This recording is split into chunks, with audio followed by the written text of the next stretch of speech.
we're now on to learning how we can write the detail paragraphs. And this is the final paragraph type in our 4-step structure for writing a successful Task 1 report. So you're going to learn how to write and structure detail paragraphs for your Task 1 report. So let's take a look at the 4-step structure once more. We have paraphrased and completed a short introduction paragraph. We've also written our overview, which summarizes 2 pieces of important information we can see from the visual information, also known as confirming the big picture of the data. So it's now time for us to move on to the detail paragraphs. And the detail paragraphs is where we'll be reporting all the specific key features and visual information from the data. So why are detail paragraphs so important? Well, the detail paragraphs are where you will describe and compare the visual information and data.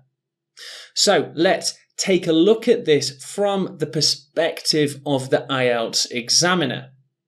Really, at the heart of it, the examiner wants this.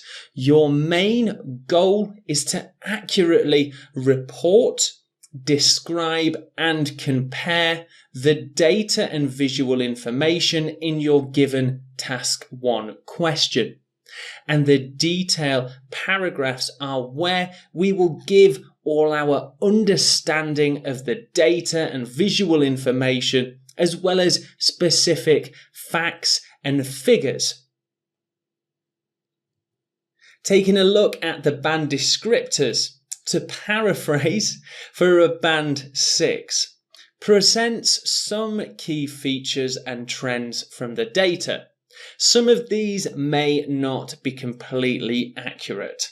So for a band 6, it's expected that you can report some of the key features and trends, although occasionally it might not be accurate or appropriate.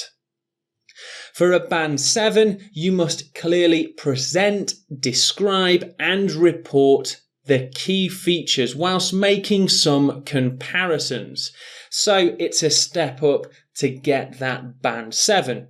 And we're mostly addressing task achievement and coherence and cohesion. So the detail paragraphs are super important. To better understand the detail paragraph's purpose, let's take a look at the question statement from our Task 1 question. Summarize the information by selecting and reporting the main features and make comparisons where relevant. So our detail paragraphs will be giving all this information about the main features and reporting and making comparisons. It's important to note that the majority of your Task 1 writing will be in the detail paragraphs. It could be as much as 60% of your final word count. In the detail paragraphs, we report the key features or figures of the data and visual information. We need to describe specific figures and datas. So it's within the detail paragraph we give our numbers, whereas in the overview we don't give any specific figures. And also we need to keep the detail paragraphs logically organized. Your grouping of the data into Group A and Group B will really help you do this. Now, you may have heard me mentioning key features many times throughout the course so far. So what exactly are key features when it comes to our detail paragraphs? Well, in our detailed paragraphs, we only need to describe what is important in the visual information. And what is important is the key features. If we were to describe every single point of data or visual information, our report would be far too long. So for that reason, we only report on the interesting information or key features we see. And generally speaking, the key features make up start and end points of visual information. For example, the data may start really low, and then at the end, it could be very high against whatever measure we are using. Highest and lowest figures. So it could be, like a previous example, that males are employed much higher than females. In the previous example, we were looking at academic staffing. That is a key feature. It's an interesting part of the visual information. It's also very important that we describe the trends in the data. For example, in a line graph, does the grouping of the data move up or does it drop and go down? This is something we can also report in the detail paragraph. And finally, similarities between groups. To achieve a band 6 and definitely a 7, you must make some comparisons. For example, it may be that two sets of data drop together. Or you may be able to make other comparisons like this. The IELTS examiner will award you extra points for doing this. Okay, we have a good understanding of the how and the why for detailed paragraphs. Now let's take a look at actually creating them, specifically for charts and tables.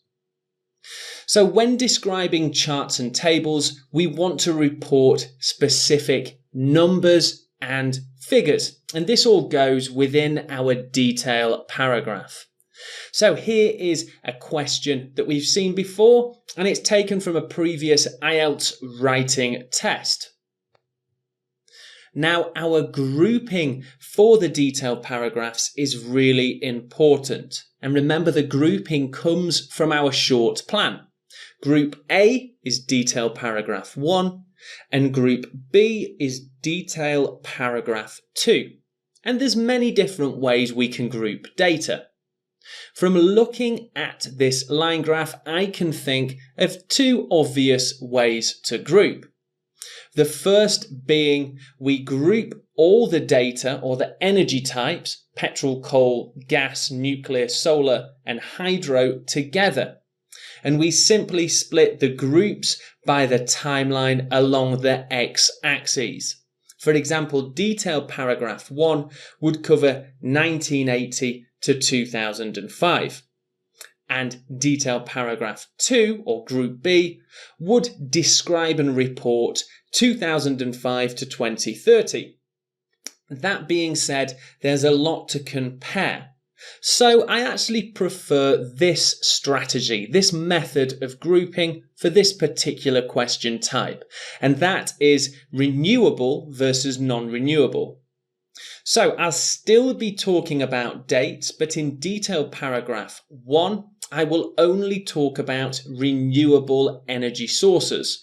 That's nuclear, solar, wind, and hydropower. Then, in detailed paragraph 2, my Group B is petrol and oil, coal and natural gas. And again, I'll be describing these energy sources from 1980 to 2030. But I won't be describing every single trend, just the key features. So let's think about my first group, the renewable energy sources. What key features can you see in this line graph?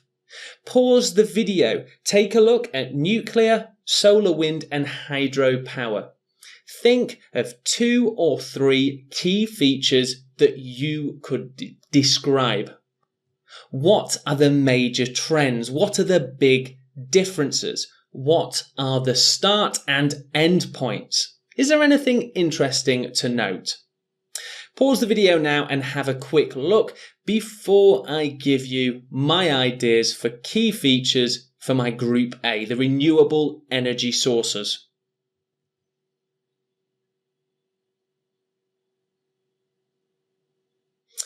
Okay, so I'm sure you've got a few good ideas, but here is what I have noted, 4 key features that I'll describe in my first detailed paragraph, and that is: all renewable energies start at the same consumption amount, about 4 quadrillion units, so they all start together. That's quite interesting, a key feature. Next, I noticed that nuclear power is really the only energy source to make gains from 1980 to 2005. From 2005 to 2025, nuclear stays the same. Solar increases and hydro drops slightly. And then at the end, by 2030, nuclear is the highest at around 10 quadrillion units, and then it is followed by solar and hydropower underneath. Quite simply, there are 4 features I'll describe. Of course, we're going to look a lot more into vocabulary and grammatical structures, but for now, just think of the basic information of describing key features, as that's the important thing about writing our detailed paragraphs for any Task 1 question. So let's take a look at how this detailed paragraph might look. Here are my key features. And here is my full detailed paragraph. Let's read through this now. To begin with, all renewable energies start in 1980 with around 5 quadrillion units of consumption. That's my first key feature finished. On to key feature 2. From 1980 to 2005, only nuclear shows a slight increase to around 8 quadrillion units, whereas solar and hydropower fluctuate at around the same level, 4 to 5 units. So that's key feature 2 complete. Let's move on. From around 2012, all renewable energies plateau until 2026. And finally, by 2030, nuclear is the most consumed renewable energy at around 10 quadrillion units, followed by solar and hydropower respectively.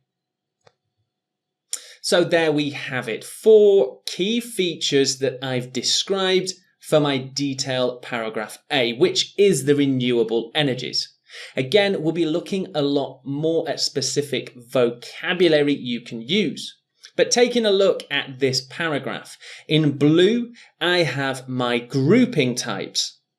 In orange, I have key features. And you'll also notice there's one red, whereas. A great piece of vocabulary to compare different things. So, at its heart, for charts and tables, we describe the facts and figures from the visual information. But this is slightly different for maps and process diagrams. So let's move on. So the writing strategy for detailed paragraphs in maps and process diagrams is slightly different to that of charts, graphs, and tables. We usually group the visual information by splitting the map either vertically or horizontally, or by cutting the stages or grouping the stages for a process diagram. Not sure what I mean? Well, I will show you now with a map. So here is a standard map that you might see in IELTS Task 1.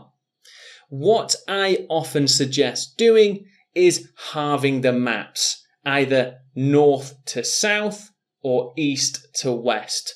In this example, I've grouped by east and west. So I will only describe in detail paragraph A everything on the west of the map, everything to the left of the red line.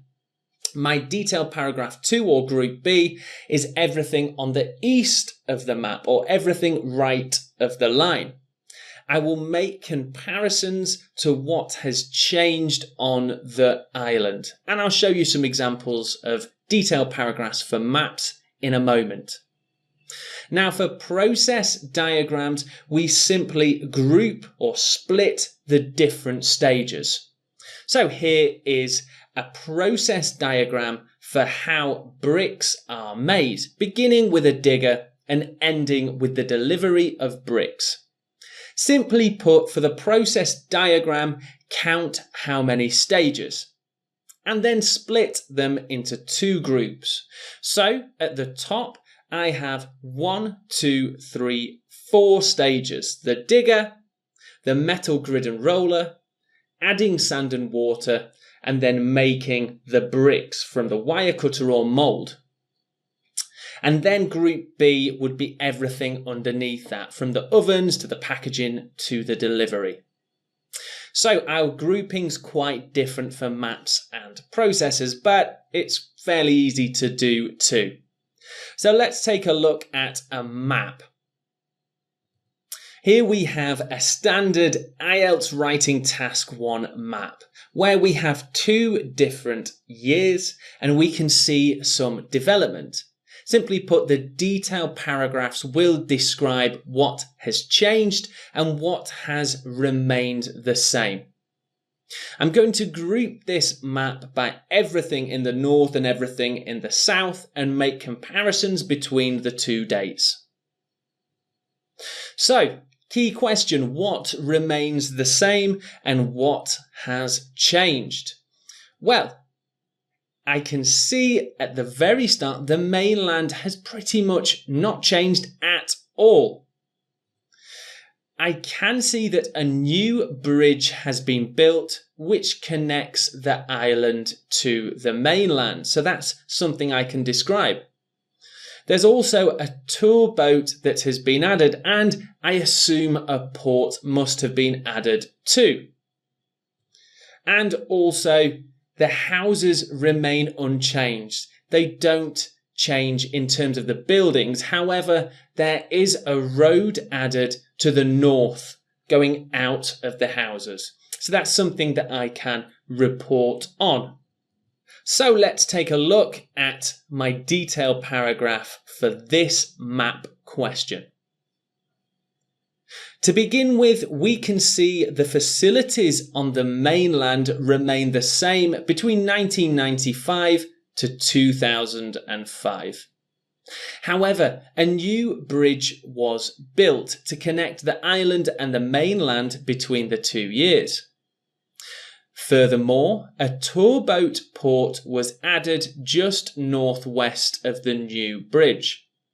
The housing on the island north of the new port remained unchanged, although a road leading north was added. Once again, in blue, we have the grouping, in orange, the key features.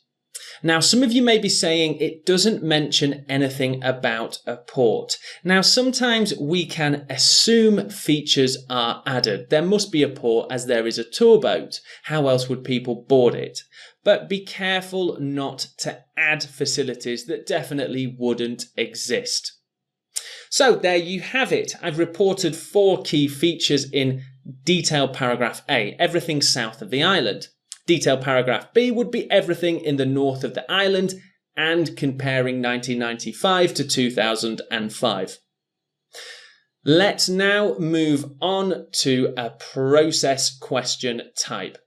And here we have the same process diagram we looked at previously, and it shows us how bricks are produced.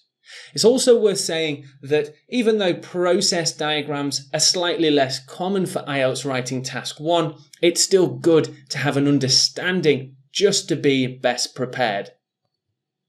Okay, so I will split my data in very much the same way. And the big question to ask for process diagrams is what happens in each stage. Simply describe what you can see in each stage of the process diagram. So first, the digger digs clay. Then stage 2, the clay is mounted to a metal grid and roller. After that, sand and water is added to the clay mix. Then the mixture is passed through either a mould or a wire cutter, which creates unhardened or soft bricks that are ready for the oven.